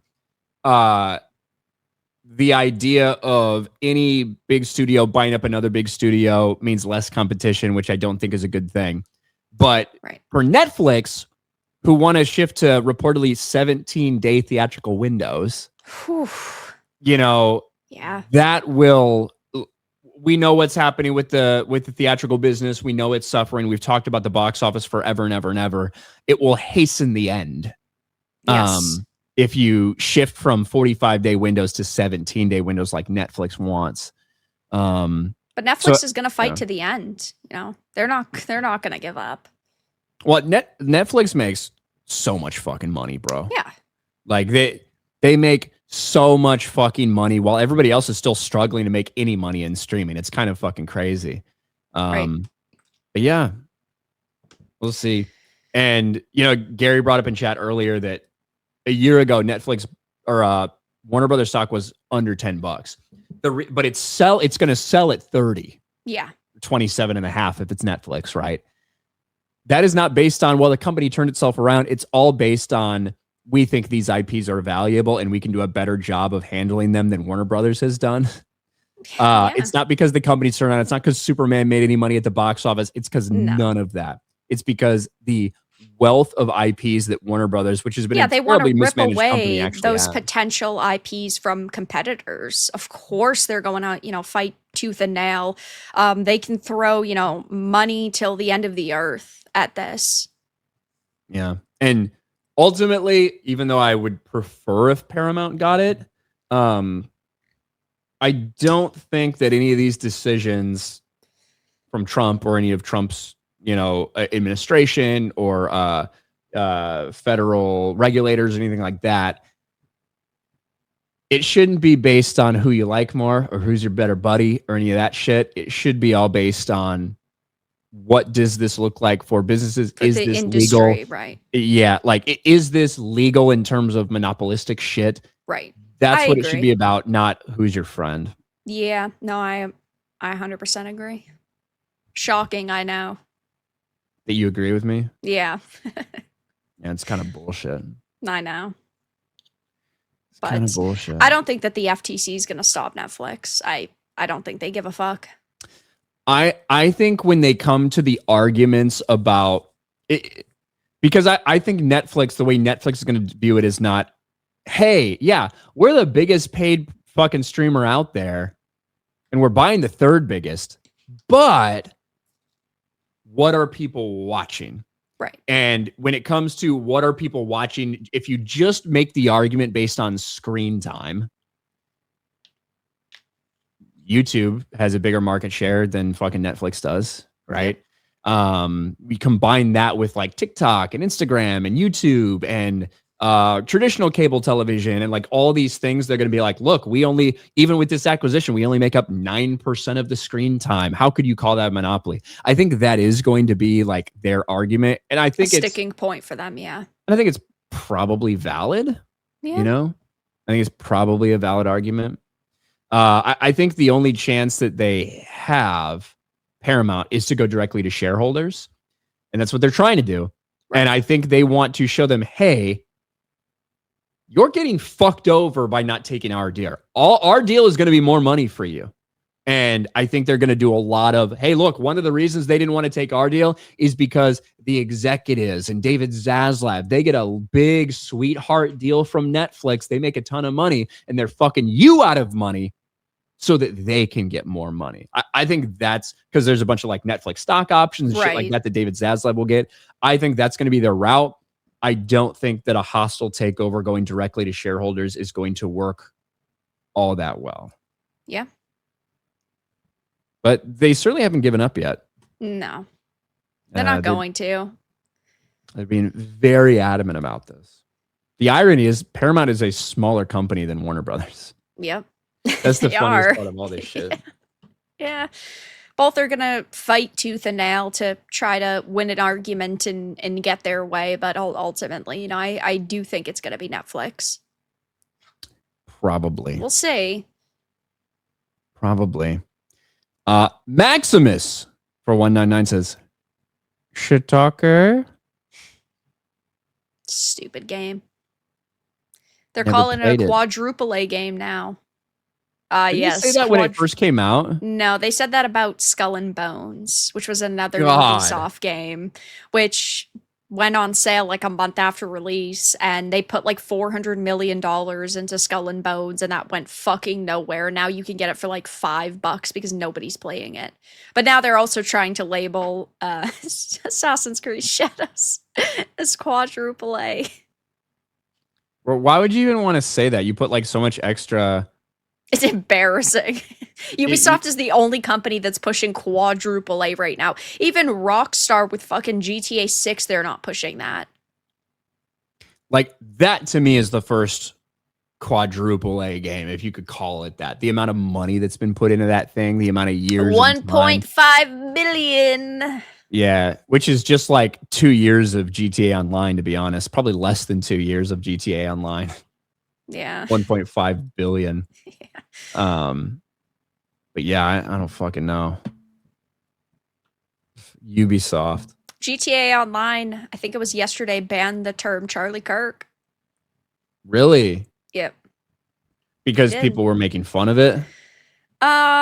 I think just because it basically just became a term that had like skyrocketed up the known term list so quickly. You're like, I'm gonna Charlie Kirk you and shit like that. Yeah. In all likelihood. Somebody said, what about Red Dead Redemption 3? I don't know what a Red Dead Redemption 3 would look like. They'd have to change a cast, characters. Yeah, like, because I don't even really know how they'd necessarily innovate because Red Dead Redemption 2 was so, I feel like, ahead of its time. It was basically perfect, but I don't know. I mean, every company wants to make as much money as possible, so I don't know, put a black lesbian in the Wild West in the game and they'll think they're going to make a bill easy. this, like, the thing with Red Dead Redemption 2 is it made so much sense if you'd played the first one. Yeah. Based off the cast of characters that you meet and interact with, and obviously so much had happened in the past and like all of this shit. So you had a template there. For Red Dead Redemption 3, I don't know. I don't know what you could do. I'm not a They very could do creative some kind person, of though. like prequel, or they could do a follow-up just with different characters. But besides that, like, you're not going to get the characters you already know and love unless we're talking about very young versions of them. Yeah. Yeah, I mean, I would 100% play another fucking cowboy Old West game. Oh yeah, yeah. But like the same as Red Dead Redemption. I just don't know what you do, like the story. I mean, knowing the trends in the gaming industry, that means that Arthur's daughter, right, is gonna take over the fucking cowboy hat and fill in his footsteps. Right? I loved when I discovered Red Dead Redemption. I randomly bought it fucking used at GameStop or some shit. I think on PS2 or PS2. Had to be. It's an amazing game. When did Rockstar as a company has changed way too much. We got rid of our frat boy culture because we want to be more inclusive. I'm sorry. Wait, was that what they said, or was that what? No, that's okay. That is what several alleged employees said. But there was like I thought that was bunch of Blizzard. them. That was like the big Blizzard thing, yeah. That's also Blizzard, yeah. Yeah. But Rockstar has multiple developers at Rockstar have admitted that, yeah, like they've had a massive company shift as well. All of these large companies have, though. So it's not really that shocking. But I mean, Blizzard needed it more than Rockstar, that's for sure, as people were stealing breast milk out of employees' refrigerators. And, well, you know what? That's very fucking bad. Well, it's just sitting there. It could be like a communal one, Maybe it wasn't labeled for properly. Sure. Yeah, it wasn't labeled definitely. properly as breast milk. I think the Blizzard, like, look, we need to get back to frat boy culture. We need to get back to basically just fucking men doing this shit. Hey, I've always fucking said that. If If every once in a while, if once a month, the developer and the development team, they need to get together to throw a fucking cocaine and hookers party in order to make games good again, I'm all for it. I'm signing the check. I'm okaying that in the office. I don't give a fuck. I am sick and tired of games being dog shit 90% of the time.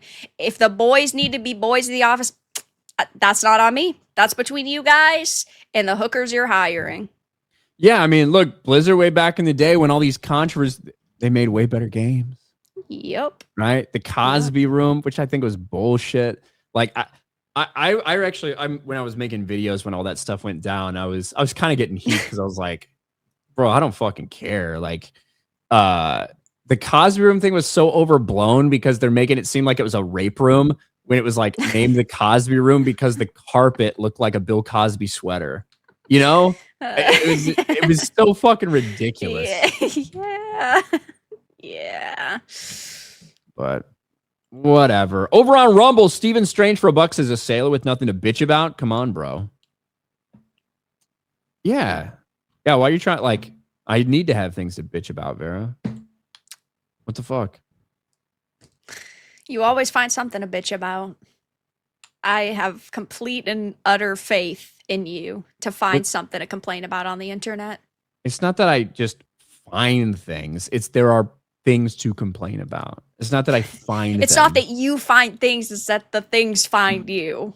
Yes. There's a lot of shit out there. Now, I am not as down on GTA 6 as a lot of other people. They're like, oh, it's going to be complete woke trash. We'll see. I'm certainly going to be like, I'm going to play it like when it comes out.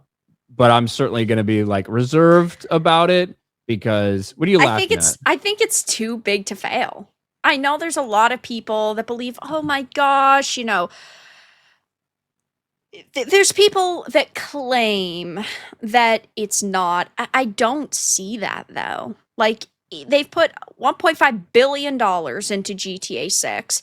There's millions upon millions and millions of people who are going to buy it on day one. Never mind if they want to buy it for like multiple systems. Yeah. I think though that it will be a Borderlands situation where Borderlands 2 was amazing. Borderlands 3 or well, okay, there's some people that think Borderlands 3 was good. But Borderlands 4 was so different and so bad. Borderlands 3 was very bad as well. But after having multiple sort of failures in a row, if they ever put out a Borderlands 5, even though I don't think they're going to, but if they did, right, I don't think that would even make money because for what they're saying hasn't been as profitable as they wanted, even though it's doubled its money. But with GTA, I think that it would take 1 to at least 2 games before people would say, no, I'm done giving Rockstar chances. I do think that the game will be a financial success no matter what way everything goes. But I just mean in terms of like it could make a fuck ton of money and be a bad game, right? It could, yeah. Now, do I think it's going to be a fucking terrible game? No. I have a hard time believing that after all this time, with all the departures, with the way the gaming industry has changed, I have a very hard time believing that it's going to feel like a GTA game. Oh, yeah. In terms of the jokes and the references and how they make fun of everybody. I think they'll play it as safe as possible, which there's obviously going to be jokes that are going to offend certain snowflakes on the internet 100%, but I think that they are going to tone it back. Now, how much it will be toned back, you're not going to know until it launches, which the word on the street right now is that it is still not even close to release, or it's not close to being done for their targeted release date in 2026, and then it's going to be pushed off again into 2027. I did see that. I also saw Jason Schreier came back and said, you know, and Jason Schreier, the biggest fucking cuck in this industry. I hate Jason Schreier so much. He fucking hates me. The problem with Jason Schreier is he actually does have good sources. Like that's the does, problem. But the thing is there's a lot of times where he'll get he'll say that he got a source, but there will be pieces of those that information already released online. So there are times that it almost feels like he's just compiling things he's hearing on the internet. So sure, there are some good sources sprinkled in there, but I really wonder how many are like his own sources and people come to him personally. All I know is if I was in this fucking industry, there's no way I'd go to a guy who sat on abuse allegations for 5 years just to monetize it in a book. That'd kind of be the point where I would not cross, but hey, I guess Wokie's got to stick together. I guess. Yeah, I despise that little fucking sniveling bitch. Yep. But it sucks because, like I said, he traditionally from these big fucking studios, he does get a lot of stories. So many of them revolve around, we have to work so hard. We're crunching. We're crunching to release this game that this company that pays me spent $1.5 billion on. Like, you fucking pussies. Yeah. There's a lot of people like that.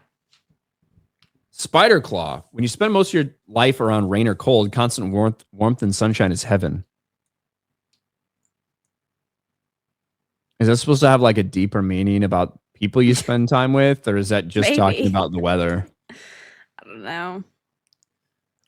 I can tell you this. Everybody loves San Diego. Everybody loves San Diego, the weather. And yet, it's perfect. I get it. When you're there, day after day after day after day after day after day, you never see clouds. And it's just the same fucking like you know, especially out a little bit inland, like in the Chula Vista area, and it's just fucking relentless sunshine beating down on you. You want some fucking clouds, bro. You want some fucking rain. You want something different. Fuck the sunshine. Yeah, I could never live somewhere like that, but that's okay. I'll stay up here where nothing ever fucking happens. You're kind of like a vampire. Yeah. Hose a taco. If Netflix wins, no more Warner Brothers DVDs. No more Lord of the Rings DVDs. First of all, how fucking old are you? DVDs? Hey, whoa. I think it was a year and a half ago, maybe 2 years ago. I got the big $250 Lord of the Rings box set of DVDs. Got all of them, the extended editions. It's got behind the scenes. Don't be a fucking hater, okay? It's about Blu-ray and 4K now. Yeah. Well, okay, they are Blu-ray and 4K, but I know what he means. He means anything that is physical media. Hold on, he's saying DVDs. Okay, all right. I'm interpreting it as being unlike physical you, Vera, media. I don't try to speak for people. I take them at their word. Okay. Jose Taco, I respect you. I respect your super chat. I'm taking you at your word. You mean DVDs. That's why I'm calling you fucking old as shit. Well, now he's saying physical media. So See, I knew what he meant. I'm gonna be the nice person here. I'm the nice person. DVD's an umbrella term, Ryan. I didn't put words in his mouth. Otto Vanderballs. Rye, a Goods Red Dead Redemption 3 would follow a young Hosea. Give me Red Dead Redemption 3, but make it about all new people. I don't need to be connected to any of the characters from before. Yeah, I mean, I feel like that'd be the safest option, but then why call it Red Dead? You know, just to milk the name for all it's worth, I suppose. Mm-hmm. Maybe have one random character show up. Like Arthur Morgan is like robbing a bank or some shit, and you like help him out in a mission. Yeah. Yeah, I mean, it doesn't sound bad for And then he 2 second fucking description. coughs, and then he coughs on you and you die later. Yeah. Arthur Morgan had AIDS, basically. Mark of Reality for $10. I agree with Vera about let the boys be boys thing. Sick and tired of stupid stuff like Body Type 1 and Body Type 2. Body Type 3 should be that chick in Total Recall. I mean, video games were just better when the industry was 90% men. And there have always been women in the video game industry. Look at fucking Roberta Williams, for example, and the games that she made with her husband. But Amy Hennig. At the same time, like, if I'm choosing an all-female team versus an all-male team, you bet your fucking bottom dollar I'm going the all-male team. It's just that simple. By Body Type 3, the chick from Total Recall, do you mean the one with 3 boobs? Right? Yeah. Has to be. Old Geezer Gaming for $5. Maybe we'll get lucky or unlucky with GTA, and they'll do the same jokes as they did for Saint Rolls 2020.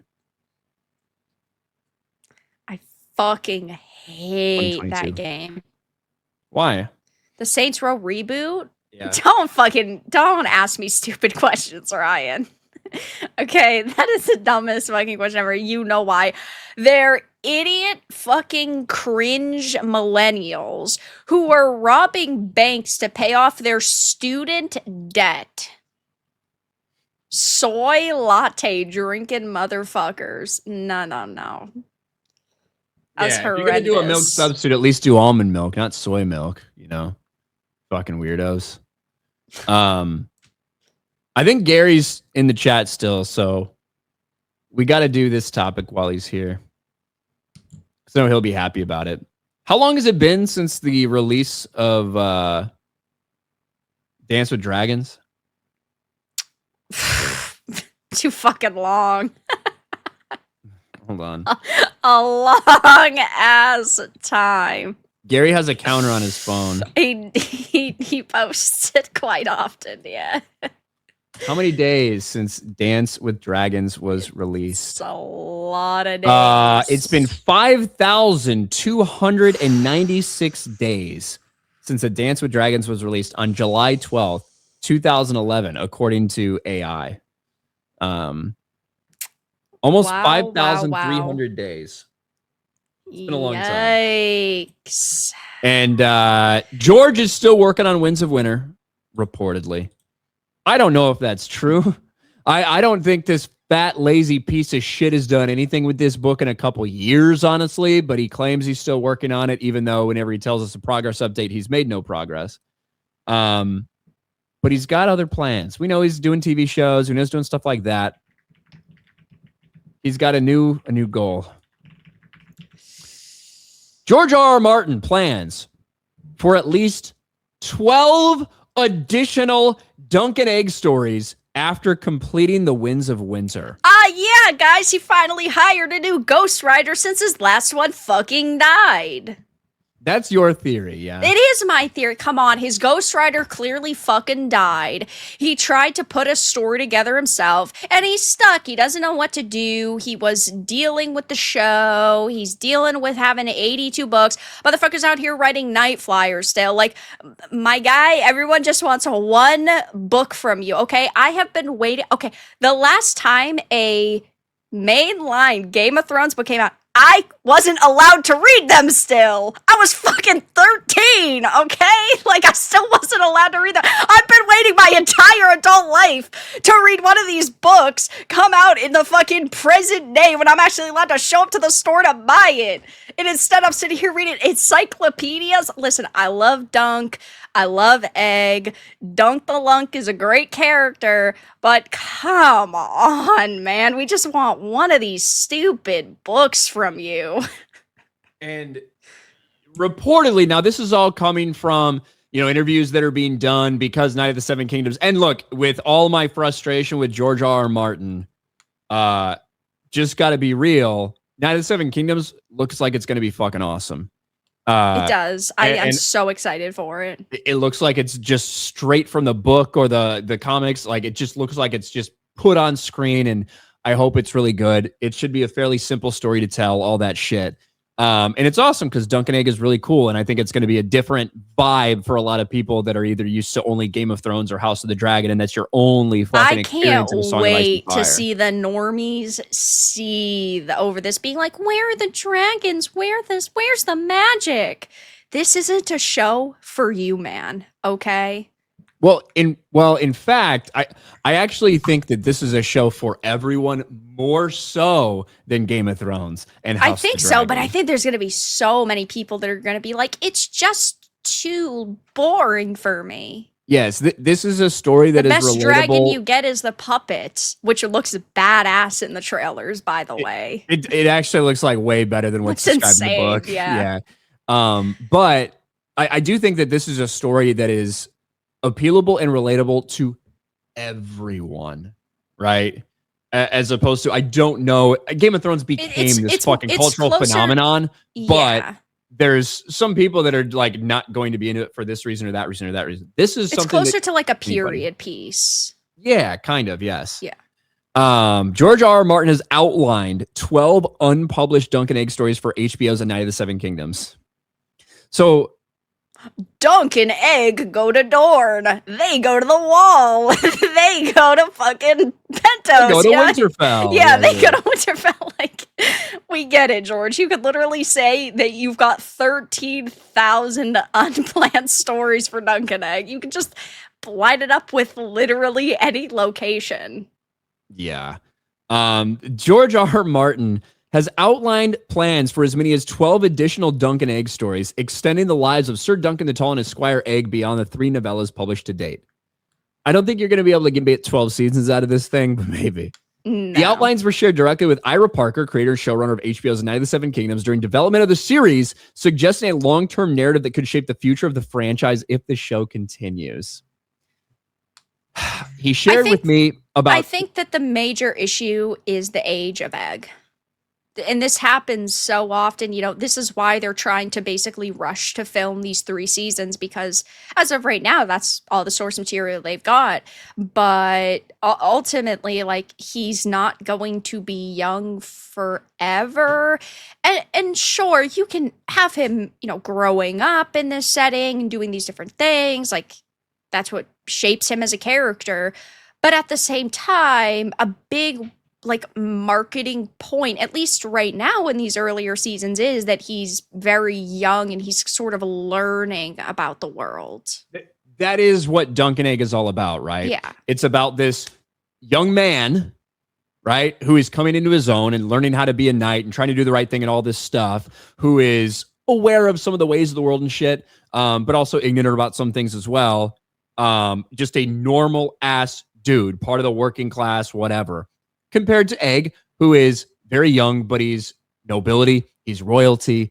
Don't think that he'll ever have a shot to be in line for the throne, but we know things can change. A lot of people can die in A Song of Ice and Fire stories, but he's young and he has a completely perspective on life, and both of them learn shit from each other. And certainly Egg learns a lot from these journeys, but him being young is a huge part of it.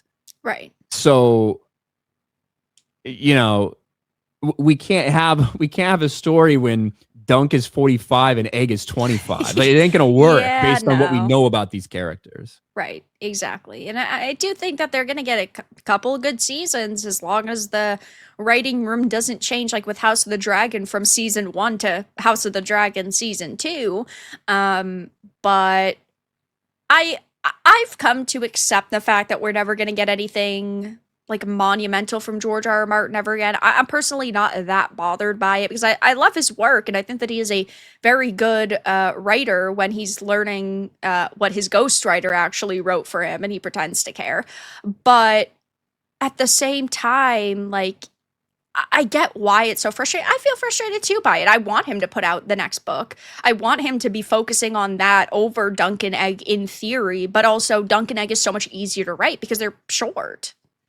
The funny thing is, if he just admits right now he's never finishing Winds of Winter, just do these novellas and work on these, because he could get them out quicker. It would be like a weight is lifted off of everybody's shoulders, because the problem is he constantly says, I'm 60% through, I'm 70% through, I'm editing it now. Like, stop lying and just be honest. And I have way more respect for you. Yeah. Here it is. If HBO continues with 1 novella per season, the number of stories Martin's outlined would give Night of the Seven Kingdoms a potential run as long or longer than Game of Thrones.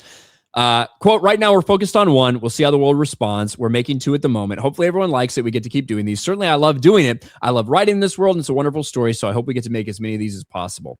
Look, I think that it's lower budget, and that it is very easy for them to do, because they're 35 to, I think maximum they said was like a 45-minute episode. But either way, well under 1 hour episodes. You only need 8 episodes a season. Like, that's why they're filming right now back to back, because obviously the show comes out in just a couple of days and it starts releasing, and then they're filming again soon. And like,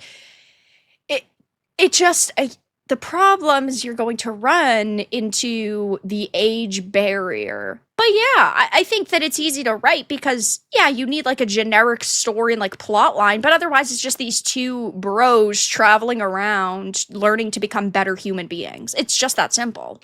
Yeah, but the thing is, I don't care if he's outlined 12 unpublished Dunk and Egg stories. He also outlined the ending of Game of Thrones. Right. For Dan and Dave. Whew, so Dumb and Dumber.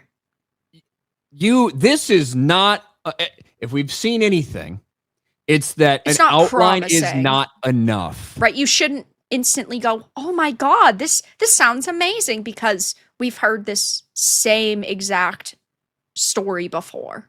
Yeah, we need 3 seasons of this, and if we run out of source material, it should be done. It should be over, right?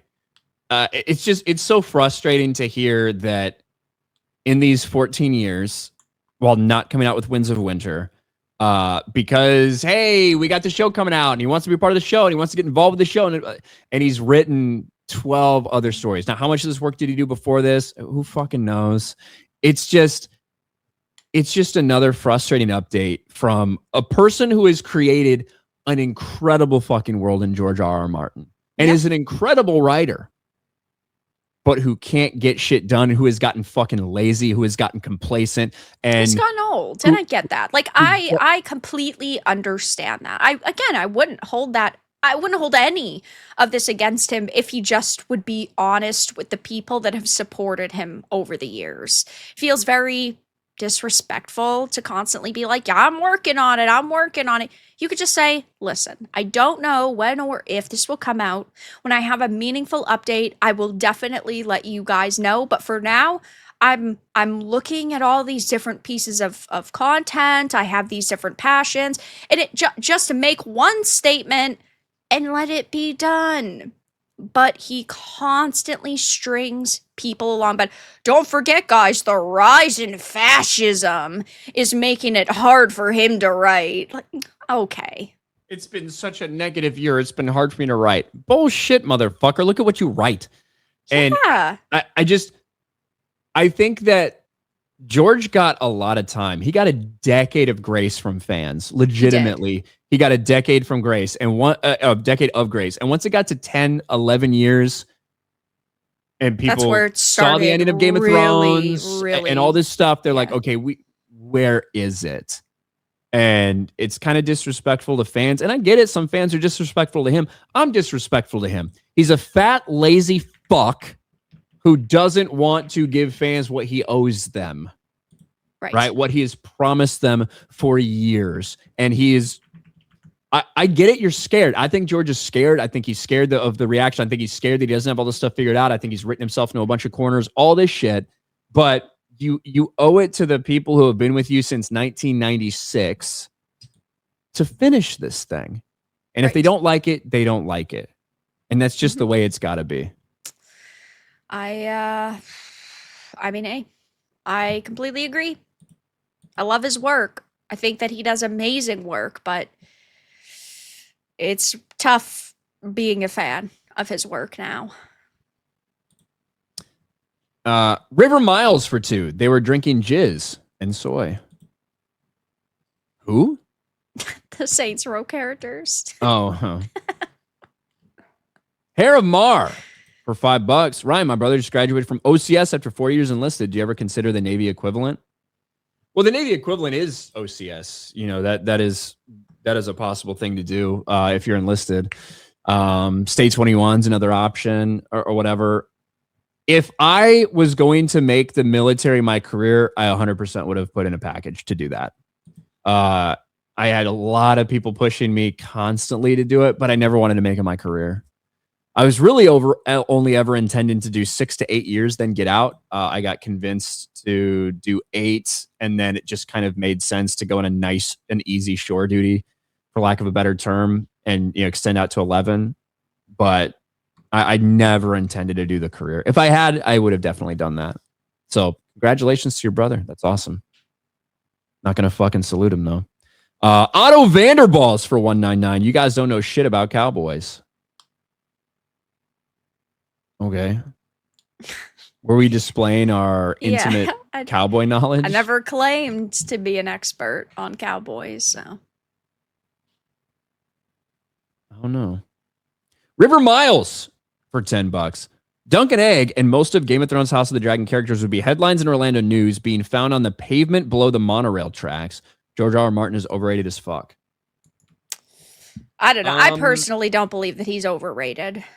I think that he is a phenomenal writer when he writes.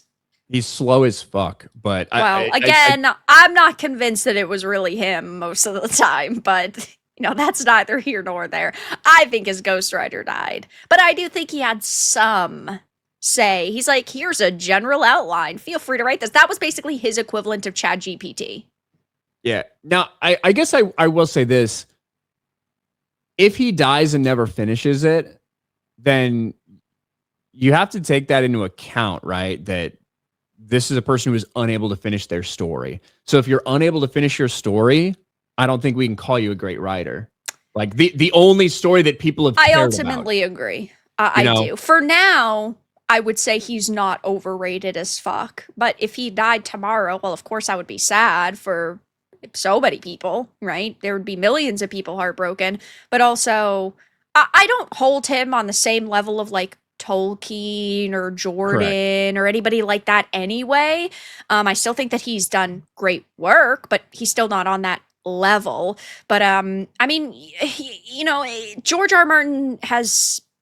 It's been speculated that maybe what would happen to his work is what happened to Robert Jordan, and obviously Brandon Sanderson was brought in by his wife to finish it up, and George has said he doesn't really want that to happen. Will he actually release like his books after he's passed away? I don't think that he's got anything written. I think that at this point, if he had something written, he would publish it.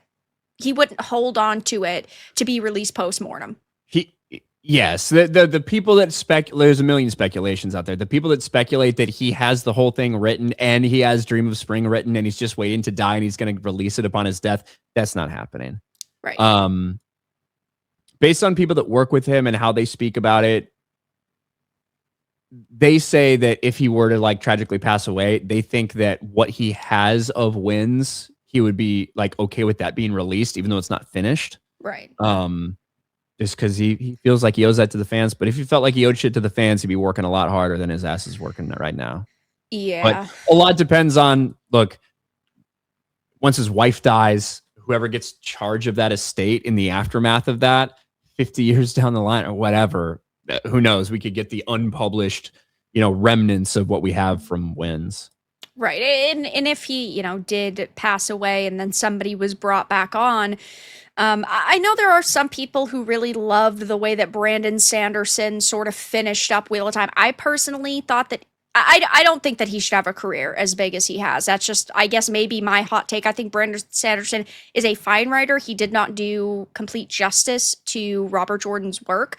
But you also risk with A Song of Ice and Fire, you risk somebody coming in and doing even more damage. But Brandon Sanderson was, he looking at him now, he's definitely not somebody who I think was all he was cracked up to be. What people thought that he would sort of turn into, and the way that he writes now is very different from what he wrote. But yeah, I don't think that he did a great job finishing the Wheel of Time. I'm not a Wheel of Time guy. What I think for Brandon Sanderson is in general is he's a pretty good writer, but he's incredibly prolific. You know what I mean? He writes very quickly. And when you write that quickly and have that many stories to tell, there's a lot of problems. And you're a pretty good writer, right? And it's going to appeal to like a decent amount of fucking people. You're gonna sell a lot of books, So, something tells me the only publication in the future from Martin is an obituary. Mediocrities for 5 gifted memberships. Thank you, Mediocrities. With that said, we're basically up at 2 hours. Look at that. Look at that, Vera. I know. Went by quick. We were bitching about a lot of different things tonight, as we usually do. Yeah, it's not just me. Fuck you. Hey, I said we. That's right. That's right. But what do you have going on, Vera? Where can people find you? What can they expect? You can find me on YouTube and X, Dark Titan Media. I'm playing Arkham Knight right now. I will be starting the VR game Arkham Shadows very, very soon. I am excited to play that because obviously I've never played it before. Then again, I'm not a big VR player, so we'll see how that goes. But I live stream video games Tuesdays, Thursdays, Saturdays, Sundays, Fuck My Life Mondays, Vera and Virtue Show Wednesdays, and like 8 videos a day at this fucking point. I feel like every day it's becoming more and more. That's awesome. Some days it's 3, some days it's 4. I gotta get back. Double the output. I got to get back to that type of output. I got to motivate. Yeah, myself. 4 is usually my max, but I mean, occasionally there's days where other stuff happens. I got to get back to 3 on my channel, 3 on Sports Wars. Supposed to play Arkham City first. Oh yeah, by the way, Beardo's take is completely fucking wrong by telling people to start with City. That is a degenerate, bad take. Is that what he says? Yes. No. Wasn't Do aware. not start with Arkham City. It's the best game, but don't start with that. Wasn't aware of that take. But thank you for the people watching us over on Rumble. And of course, thank you to the YouTube audience as always. We're going to get out of here. We'll be back next week over on Vera's channel. So link is in the description. Please subscribe. Please subscribe. And we'll see you guys same time next week. Fuck our lives. We'll talk to you later. Bye, everybody.